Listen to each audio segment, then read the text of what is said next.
नमस्कार साथियों, एक बार फिर से आप सभी का स्वागत है आपके प्यारे यूट्यूब चैनल वसुंधरा पाठशाला में। उम्मीद करता हूँ आपने जीएस में अंग्रेज़ों का पार्ट फर्स्ट और पार्ट सेकंड के वीडियोस दोनों देख लिए होंगे। पार्ट फर्स्ट में हमने पढ़ा था स्वाली का युद्ध और पार्ट सेकंड में हमने पढ़ा था फैक्ट्रियों के बारे में। कुछ इंपॉर्टेंट फैक्ट्रियाँ थी जिसमें मोस्ट इम्पॉर्टेंट मसूलीपट्टनम और सूरत वाली थी, है ना।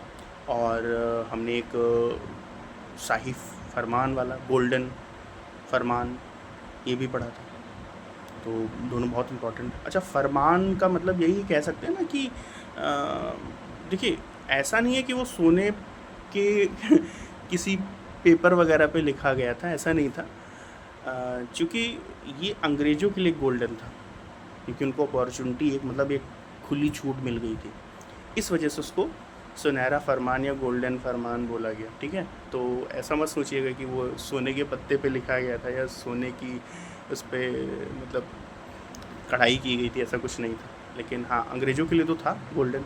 जैसे कि हमें कोई गोल्डन अपॉर्चुनिटी मिल जाए, तो अब गोल्डन अपॉर्चुनिटी का मतलब ऐसा तो है नहीं कि वो सोने की होगी, मतलब एक अच्छी अपॉर्चुनिटी जो हम कर रहे हैं, जिस क्षेत्र में हम आगे बढ़ रहे हैं उससे रिलेटेड हो, कोई बहुत अच्छी हो स्कीम, ऐसा कुछ। तो चलते हैं पार्ट थर्ड पे। तो हमने और सब कुछ तो अमूमन पढ़ लिया था, लेकिन एक मुझे इम्पॉर्टेंट चीज़ लगी जो कंपनी के नाम से रिलेटेड है।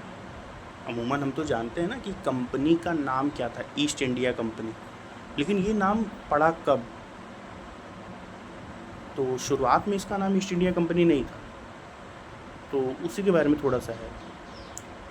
हुआ ये कि 1688 ईस्वी में एक न्यू कंपनी, ये इंग्लैंड में ही बनी थी, मतलब जो भी कंपनियां भी बन रही हैं इंग्लैंड में ही बन रही हैं और बनेंगी भी आगे इंग्लैंड में ही। तो 1688 में एक न्यू कंपनी बनी। 1698 ईस्वी में जनरल सोसाइटी व English company trading in the east ये बनी। ये आपने पहले भी पढ़ा है, जो मैंने आपको बताया था हाउस ऑफ कॉमन्स में 1991 में एक प्रस्ताव पारित हुआ था, उसी के तहत तो ये दो कंपनियां बनी थी, जनरल सोसाइटी और English company trading in the east.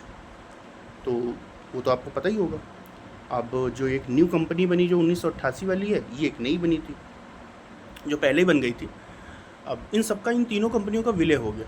विलय 1708 ईस्वी में विलय हुआ और नई कंपनी बन गई the united company of merchants of London trading to the East Indies. ये अपने नाम पहले भी सुना है, मैंने जीएस का पहला जो वीडियो बनाया था उसमें मैंने कुछ कंपनियों के नाम अलग अलग देशों के, पुर्तगाली, डच, अंग्रेज, डेनिस, इन सब के बताए थे कंपनियों के नाम, तो उसमें ये था, तो आपने पढ़ा था। अच्छा, यही नाम आगे चलता रहा और ये 1833 ईस्वी तक यही नाम रहा। फिर चार्टर एक्ट 1833 में आया जिसने इसका नाम चेंज कर दिया, इसका नाम हो गया ईस्ट इंडिया कंपनी। आपने चार्टर एक्ट पढ़े होंगे, पॉलिटी में नहीं पढ़े हैं तो मैं पढ़ाऊँगा आपको, जो पॉलिटी पढ़ाऊँगा तो उसमें चार्टर एक्ट पढ़ाऊँगा, तो उसमें ये आप पढ़ेंगे चार्टर एक्ट के बारे में। तो वो जब चार्टर एक्ट 1833 आया था उसी में इसका नाम ईस्ट इंडिया कंपनी हो गया था। तो मतलब ये शुरुआत में नाम ईस्ट इंडिया कंपनी नहीं था, हम लोग अमूमन ईस्ट इंडिया कंपनी के ही नाम से ही इसको जानते हैं, लेकिन शुरुआत में ऐसा नाम नहीं था। ऐसा कुछ नहीं कह सकता मैं कि ये बहुत इम्पॉर्टेंट है, लेकिन हाँ, अच्छी कहानी में सब कुछ अच्छा ही होता है। चलिए अब अंग्रेज़ों को लेके चलते हैं बंगाल में। बंगाल जो प्रेजेंट टाइम में हमारा बांग्लादेश भी है और पश्चिम बंगाल भी है, और भी मतलब बंगाल उस समय काफ़ी विस्तृत क्षेत्र था, उसमें बिहार का भी कुछ पार्ट आता था, कुछ पार्ट उड़ीसा का तक आता था, बहुत बड़ा पार्ट था और बहुत समृद्धशाली भी था। समृद्धशाली इस वजह से था क्योंकि ये तटीय बंदरगाह क्षेत्र था, तो डेवलपमेंट तो होनी है। चलिए, तो बंगाल में देखते क्या हुआ। बंगाल में 1651 में अंग्रेज़ों को एक व्यापारिक छूट मिली। अच्छा, ये व्यापारिक छूट ऐसा नहीं है कि कुछ पहली बार एकदम मिल गई हो, तो और भारत में मतलब हमारे जो अदर भारत में जैसे 1611 1613 में ही सूरत और मसूलीपट्टनम में ये लोग आ गए थे, तो लेकिन बंगाल का कुछ विशेष महत्व ही था। तो लेकिन हाँ, हम ये कह सकते हैं कि बंगाल में पहली बार उनको व्यापारिक छूट अभी मिली थी। व्यापार कर रहे थे लेकिन छूट इतनी प्रॉपरली इतनी अच्छी नहीं मिल पाई थी, लेकिन अब मिली थी। तो वो मिली कैसे थी वो देखिए। एक बंगाल का सूबेदार शाह सुजा था, उसके एक दरबार में दरबारी चिकित्सक था जिसका नाम था ग्रेबियन बॉटन। उसको ये छूट मिली थी, और चूँकि वो चिकित्सक था तो उसने अच्छा कुछ काम किया होगा, तो जो मुग़ल थे वो खुश हो गए होंगे, उन्होंने छूट दे दी कि जाओ व्यापार करो जाके, छूट देते हैं तुमको। तो एक ऐसा हुआ कि 3,000 रुपये वार्षिक कर के साथ में बंगाल और बिहार व उड़ीसा में इनको व्यापार की छूट मिली कि 3,000 रुपये वार्षिक हमको दे दीजिए, फिर आप व्यापार करिए जाके। अच्छा, 1656 ईस्वी में व्यापार की पुनः छूट की पुष्टि, जैसे मैंने बताया लिखा है इसमें, तो इसमें कंफ्यूज मत होइएगा। मतलब ऐसा है कि एक बार फिर से, मतलब आप अंग्रेज़ों ने कहा होगा कि आप एक बार फिर से एक फरमान जारी कर दीजिए या एक आदेश जारी कर दीजिए, जिससे मतलब लोगों को पता चल जाए कि देखिए मुझे छूट हमने इनको दी है। तो 1656 ईस्वी में पुनः एक ऐसा ही फरमान जारी किया गया, जिसमें मतलब अंग्रेज़ों को फिर मतलब ऐसा बताया गया कि इनको हमने छूट दी है विशेष रूप से। फिर 1672 में शाइस्ता खान ने इनको करमुक्त व्यापार की छूट दे दी, मतलब अब टैक्स भी नहीं देना है, अब आराम से व्यापार करिए।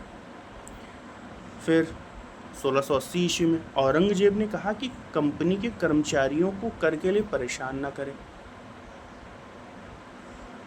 और दूसरा उसी में आदेश एक और आया कि कंपनी को 2% की चुंगी के अतिरिक्त 1.5% का जजिया भी देना होगा। जजिया एक कर होता है, धार्मिक कर।